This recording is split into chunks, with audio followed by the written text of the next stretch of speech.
Well, good morning, everybody. Thank you for joining us this morning to talk about the low-income community bonus adder that is being offered by the federal government via the Inflation Reduction Act, passed a little bit ago. They are, looking to offer some increased incentives for homeowners, businesses, nonprofits throughout the entire country. And we're just going to meet up here today to give you guys a rundown on how you could qualify for something like that and how it could help you go solar in the future. A little bit about ourselves here. YellowLite is the name of the company. We are a solar panel installation company. We're headquartered in Cleveland, and we do a full service installation. So from start to finish, we'll help you get the permits and do everything all the way to the final inspection, approvals. We do it all. So this is kind of a unique perspective on this kind of webinar. Typically you'll see a webinar done by like a third party organization, but as an installer, we kind of give a boots on the ground perspective of how all this stuff can work for you, because we're the ones who are installing this stuff every single day, and we're talking to people like you every single day, nonprofits, organizations, and also businesses on a daily basis, and putting these systems in place. So we definitely have a unique perspective here on the information we have and what we can offer. And yeah, a little bit more about us. We are the largest residential solar installation company in Ohio. We've installed over 3,000 solar panel systems since our onset about 14 years ago. And this year alone, we're looking at offsetting approximately 23 million pounds of CO2 in the area that we service, which is approximately 9 states. We do most of our work in Ohio, but we do service the surrounding Great Lakes region, and we've done installations in about 9 states total throughout our history here. So we have quite an extensive background. You can see on the current slide some of the more modern solar panel systems that we've installed in the past couple of years, using these all black residential panels. Pretty nice looking modules here that are going to look to, provide a very high amount of energy for all these homes that they're installed on. These are all residential installations, except for the bottom right. You can see there is a church that reached out to us, a nonprofit that had this pretty large system installed, looking to offset their electricity and lower their bills here, and get some potential tax incentives, because the Inflation Reduction Act did just open up for nonprofits. They are allowing even them to get a direct payout from that 30% tax credit, or 40%, as we're going to talk about in a little bit here.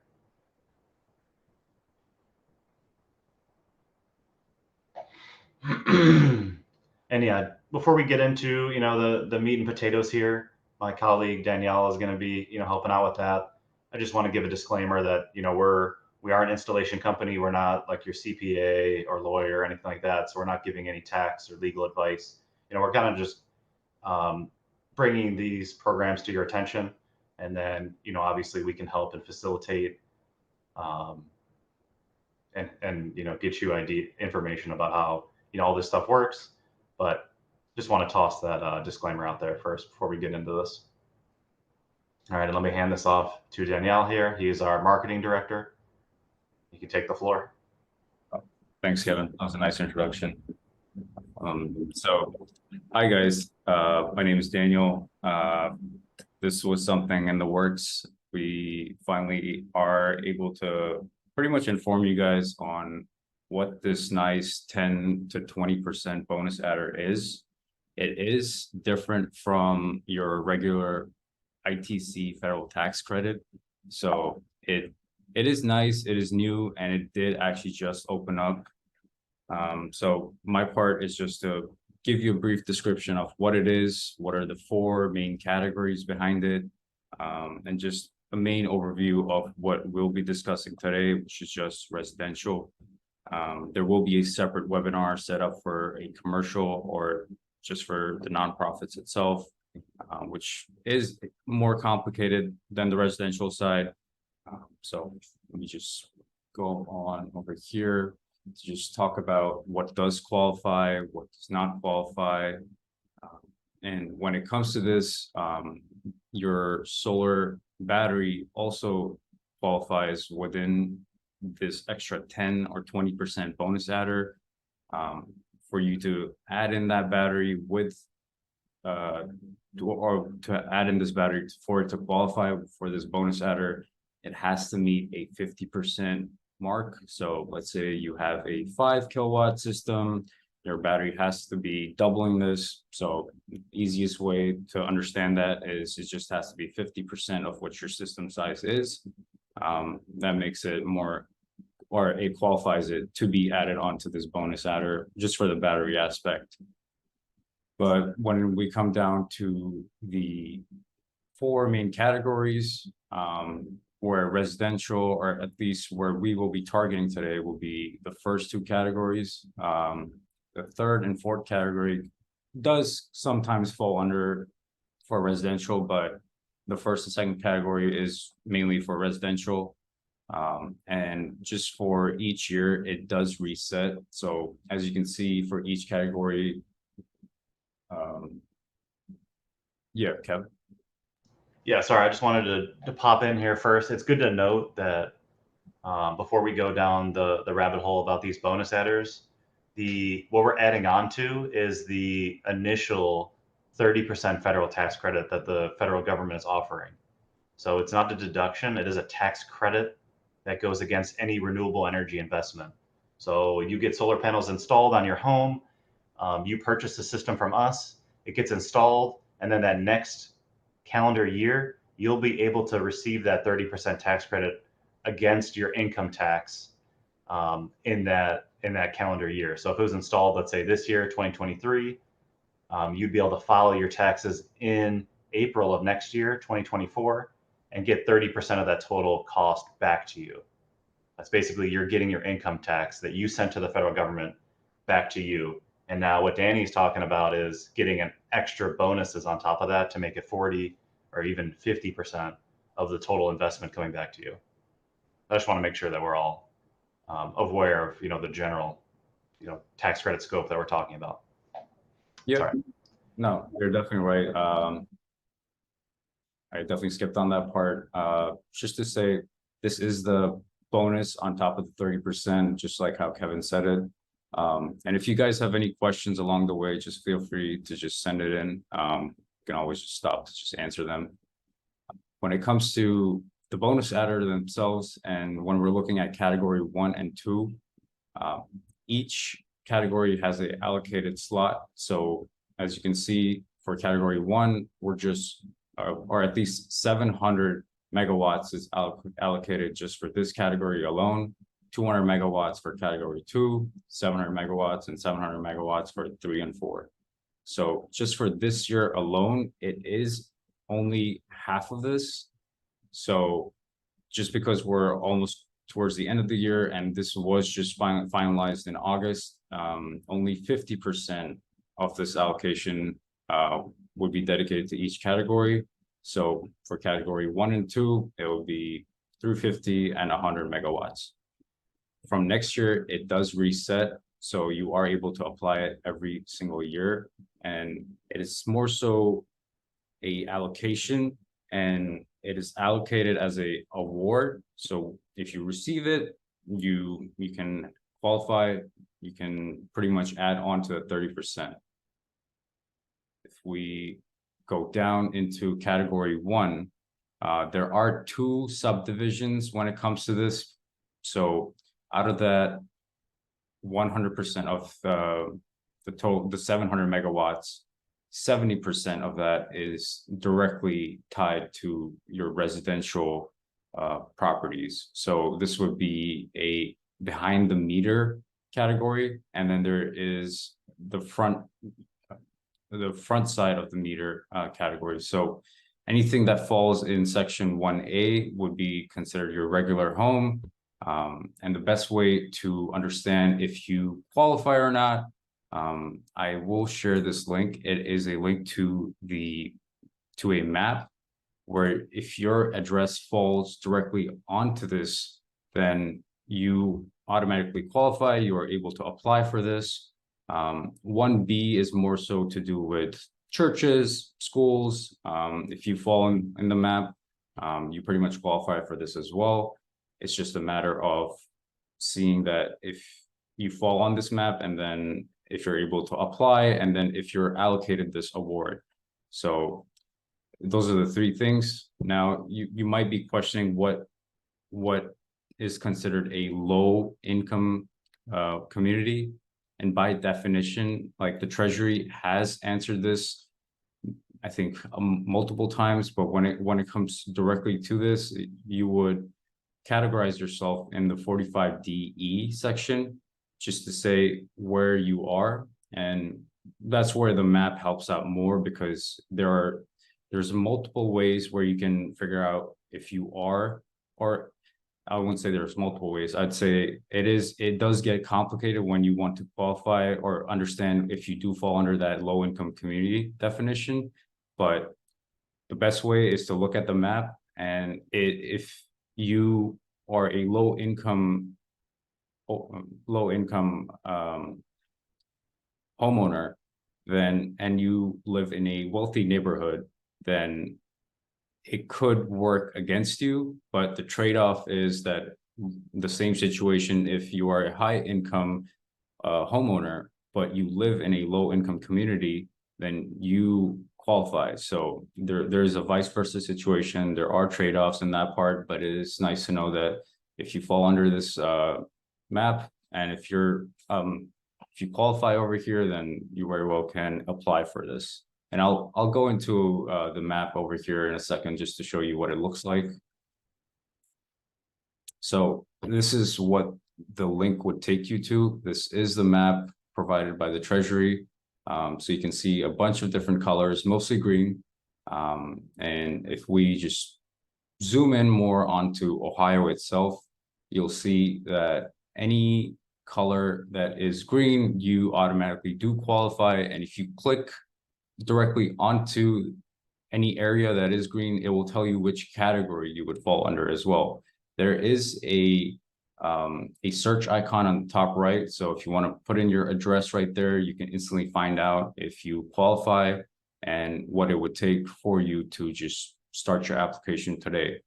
And that's something that we as in YellowLite would help you throughout this process for any further questions and how to get your application started. There are some disclaimers which would be discussed later on. Gatsby would be taking care of that part. So this map is really nice, very simple. You get to know your answer right away of whether you qualify or whether you don't. And then moving forward on to category 2, this is pretty much the same situation as category 1. Our focus today is mostly for category 1, which might be our majority of our viewers today. But for category 2, if someone is here and someone is interested, if you are located on tribal land, you pretty much qualify as well. It would fall under the same situation as category 1. If you're on the map, you're pretty much eligible, and then you can pretty much apply for your application today. And then category 3, I think the best way I could describe this, when it says qualified low income residential building projects, that is a big word. Just think of it as a covered housing. Covered housing, there is a more deeper, there are more details behind it when it comes to this. I can definitely send out this link as well. And I'll definitely share this presentation with you guys afterwards, so you have this information. but it does come down to more so of the non-residential category, which is something that we're not focusing as much on today, but just wanted to give you a brief overview on. And then category 4, this is something that will also be considered as a non-residential category.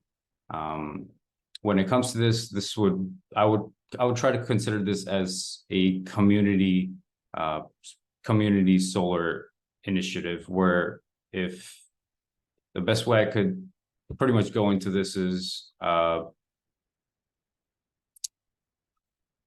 at least 50% of your financial benefits are provided to the household with the income below. So you essentially work with a subscriber that is working with you and makes you qualified enough to still save 20% after getting this solar initiative. So if you can prove that you are still saving a 20% with the solar initiative, then you would end up getting that 20% extra bonus adder. And then there's ways to actually show your eligibility when it comes to this. These are the 8 different ways where you can provide your information over here. If you want, you can also, there's the alternative where you just simply submit your tax returns, pay stubs, and then that would also just get you in the process of just seeing if you are saving that extra 20% after going through category 4. There are more documentations and more details behind this. Again, our presentation today is mainly focused towards just the residential side. And then just a small recap on this. Category 1 and 2 is just for residential today. So if you are getting solar, it would be a 30% federal tax credit. And then added on top of that would be the 10%, which brings you up to that 40% mark. I would still recommend you go onto that map and figure out if you are qualified over here. If you're having trouble, we can definitely guide you better into this and see where you could qualify. If not, it might be category 3 and 4, depending on your situation. Then just a application review. So that's something that we would help out in as well. So whether you choose to go with us, or if you want to take a step to just fill out this application yourself, we are able to just guide you in a better way, just to see if you have everything that you need once you're applying for this. And then the application itself, there is a rolling basis when it comes to this. The first 30 days are prioritized to nonprofits. And after the first 30 days, then the residential allocation starts. So the application has opened up. It opened up on October 19th. So you are still not late at this point, whether you submit your application today or if you submit your application 20 days from now, you would still be under the same category, at least the same allotment. Once the 30 days are up, so that would come down to November 19th, then the residential allotment would start. And now I'm just going to pass it over to Gatsby, where he talks more about the restrictions and just some disclaimers when it comes to applying. Excellent. Good morning, everybody. And thanks, Danny, for the introduction. My name's Gatsby. I'm a senior solar energy consultant here at YellowLite. I wanted to kind of expand and clarify when we are talking about the allotments here, when we're looking at numbers like 700 megawatts, so we can kind of better understand what that means. So we're talking about many, many thousands of solar panels, many thousands of individual projects. So these capacities are quite large. There's a lot of room for application. Something that I am going to talk about here is some of the preferential treatment that some of the applicants might get. And I'm talking specifically towards nonprofits. So that is something that has been identified in the IRS and the Department of Energy, that they are seeking preference for projects that kind of strike boxes for nonprofits within low-income communities, where they know that they can kind of make for a flagship project and kind of show off how those tax incentives have really made impact on a local level. So I'm excited to see some of that. I know that there are a lot of opportunities within our greater Cleveland area and surrounding Ohio. So yeah, a ton of different organizations can take advantage of these new incentives, but we need to make sure that when we are putting together these applications, that we are getting as much opportunity as possible. So you can see here, just understanding what the system size would be at capacities um, of 5 megawatts and less. So if it's any more than that, that would be something that you can understand it would lead to disqualification, but that is a massive, massive system. So again, we're talking about counts of solar panels in the thousands. So we can help to design systems that will make for those types of capacities. So you can see here another just list of different disqualifications. And so we'll find out a lot more about that as we go through the application process, as this is quite new. Like Danny said, just opened in October 19th of this month. So yeah, within this kind of first quarter of the first year of it being offered here, you can understand there will definitely be some questions answered as we go through the process together. So yeah, just understanding also the project must be placed in service after being awarded. So we want to make sure that we have our application submitted before we're signing off on any kind of service agreement. So yeah, just understanding, we want to make sure that we've got those applications approved and we've got those kind of awarded allocation sent out and approved for before we're saying, yes, we can indeed look forward to this 10% bonus adder.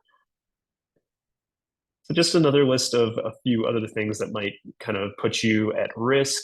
So there are some disqualifications, understanding that the system's capacity might not be reaching a certain need met. So a failure to provide financial benefits, these are something that is going to be scrutinized. So within that application process, I imagine there is some level of auditing, making sure that this project is indeed serving some purpose to perform a savings in the electrical compensation.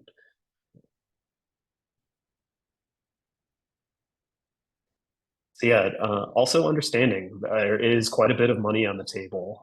A lot of organizations have been very excited about this news. So you can understand as this information is being released, a lot of these organizations are going to begin to try to get their applications in order and sent in as soon as possible. So that way they can have their allocation approved and then they can move forward on a service agreement. So if this is something that you recognize either as a homeowner or someone affiliated with a nonprofit organization, highly recommend getting the application submitted as soon as possible. I don't think it's a bad idea even to start submitting them with anticipation of possibly just getting approved for next year, even now. So you can think using kind of the remaining quarter for 2023 almost as like a practice run, and then hopefully getting a submission approved in the next year. I don't think that that's a bad idea.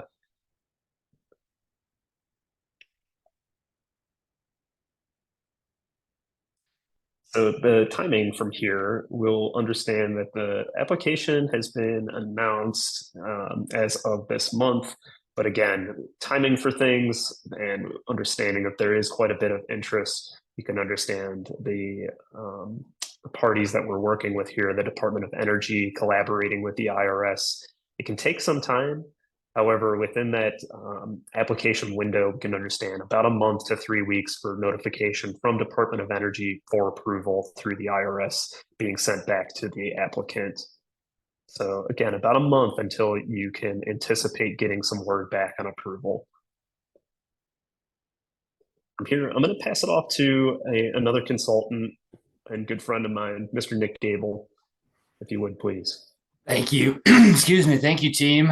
Went through all the meat and potatoes there, the tough stuff, and hopefully everyone is able to kind of digest all that because it is pretty complicated. And so we're here to help you out along the way. And we, are taking care of the construction, the permitting, helping you out with signing up for these tax credits, and always doing our research and making sure our customers can get the best options that are available. So we do have financing options, and although the interest rates aren't amazing right now, as you all might know, we still are trying to find the best solutions for our customers. So we do have a few options, and we've been using a couple different lenders for a few years here.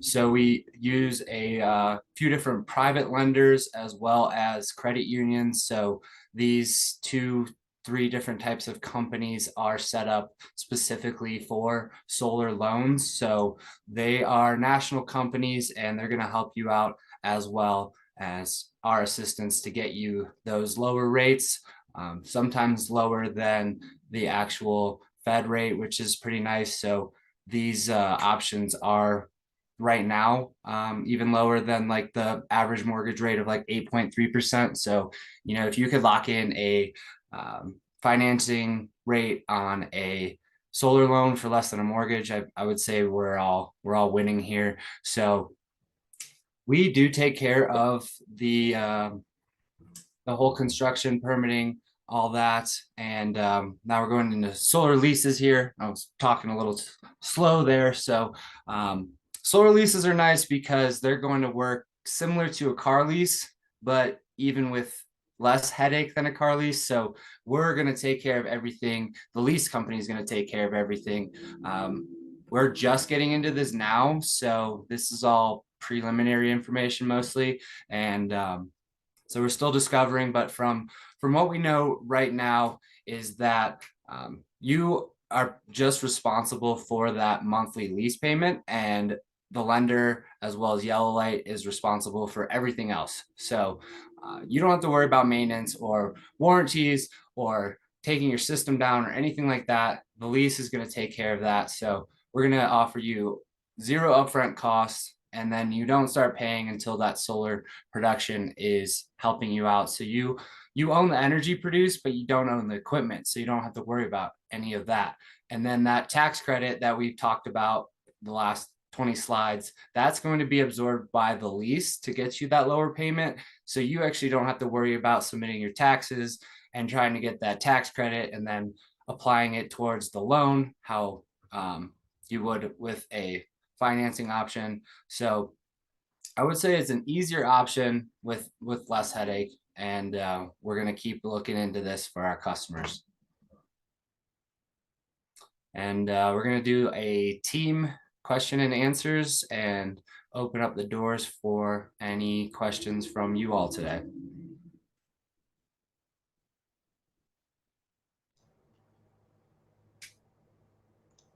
I don't think we received any questions. Doesn't look like it. All right. All right, Danny? Yeah. Yeah, I think it's also important to note that if you are interested in, looking into this and, potentially getting a quote from us, seeing if you qualify for the incentive, or just learning more about solar, feel free to drop your information into the Q&A or the chat, and I can have one of our dedicated consultants reach out to you here probably today and chat with you about, your potential options, or even look to, build out a system for you.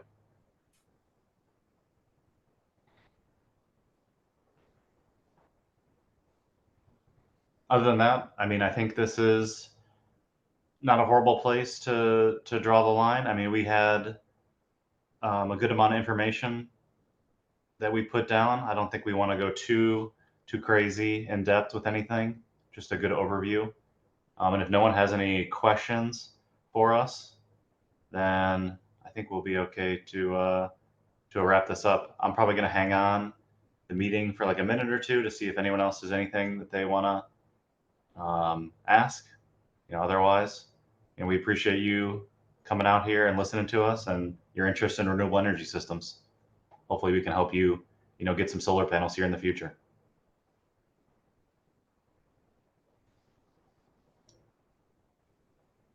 I do see there's a question here from Tech. All right.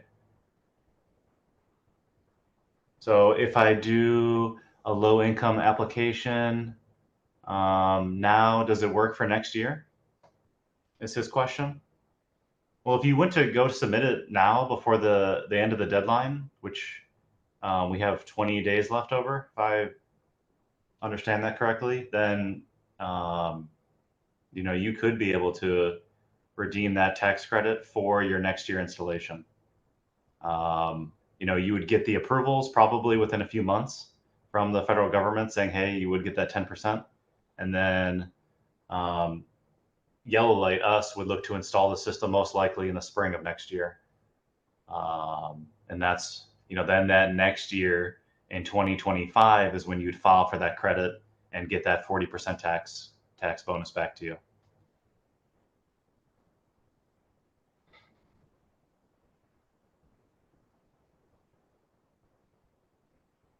Yeah.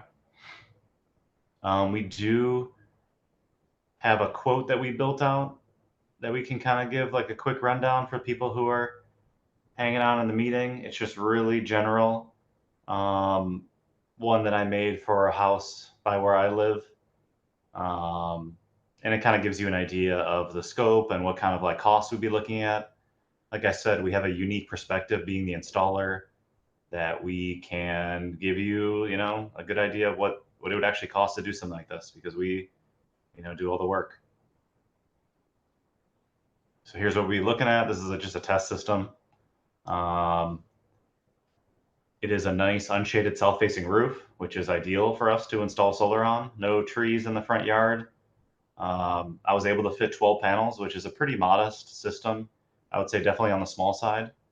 But for a home this size, it would look to be about probably like an 80% offset of their electrical consumption.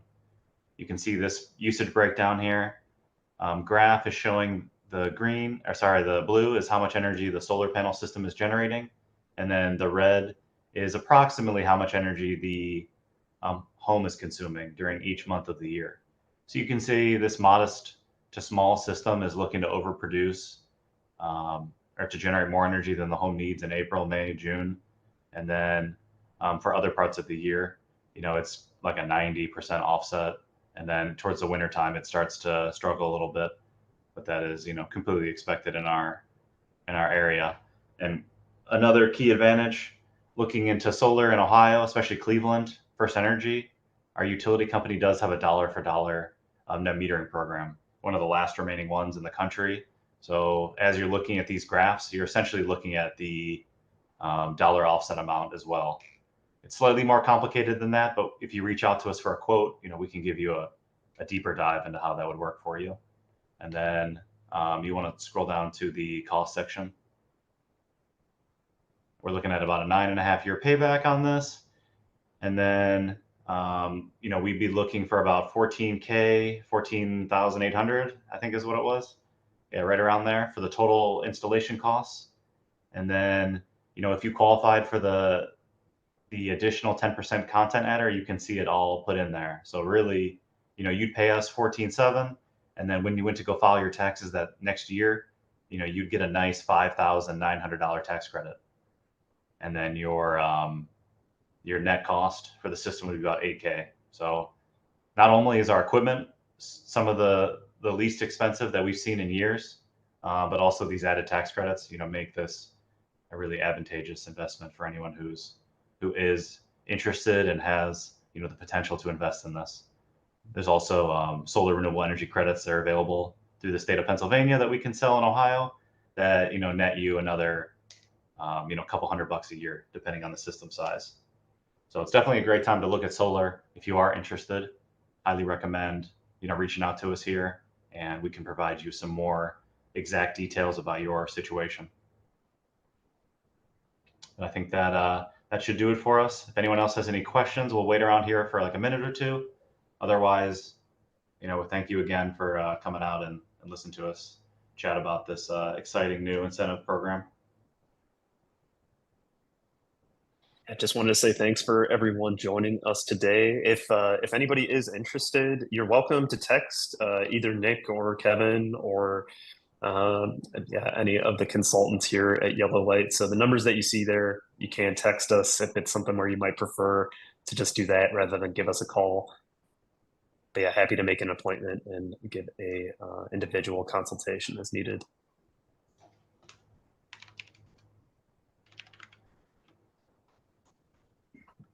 All right, I think we got another question. How do I get a quote? Well, you can, if you want to submit your name, number, and email in this Q&A, just like you did right there. It'll be anonymous, and we can, or it won't be shared with the group, and we can. I'll have one of the, our sales reps reach out to you today.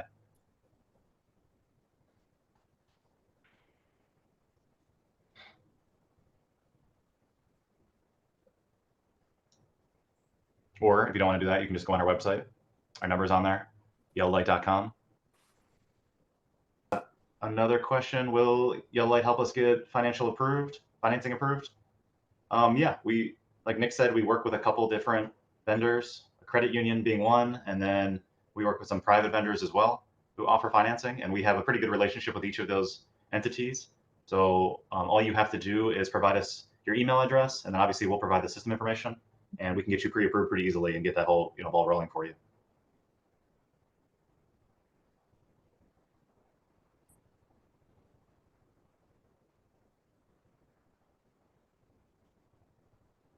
Yeah, just to add on to that too.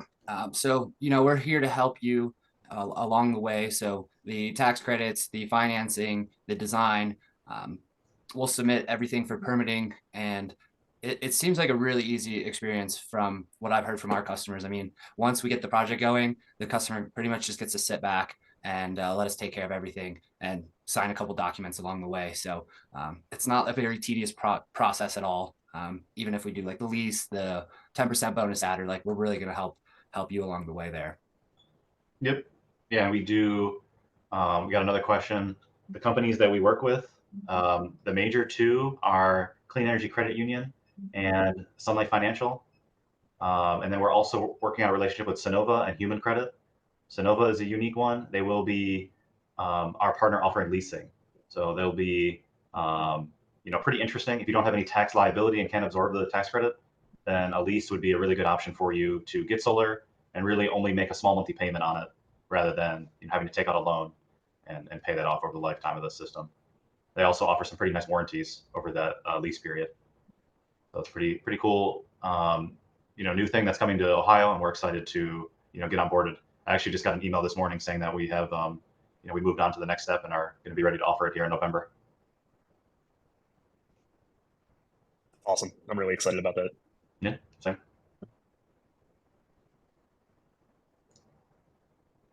All right. Well, appreciate everyone coming out. Thanks again. And yeah, please reach out if you guys want any more information. You've got our numbers up here, our website as well. There's plenty of contact points you can reach out to us on. And we'd love to talk with you guys about your potential projects that you're interested in. Hope everyone has a good day. Yep. Thanks, Kevin. You too. Thanks for running. Thanks, guys. Thanks, everybody. Have a great day.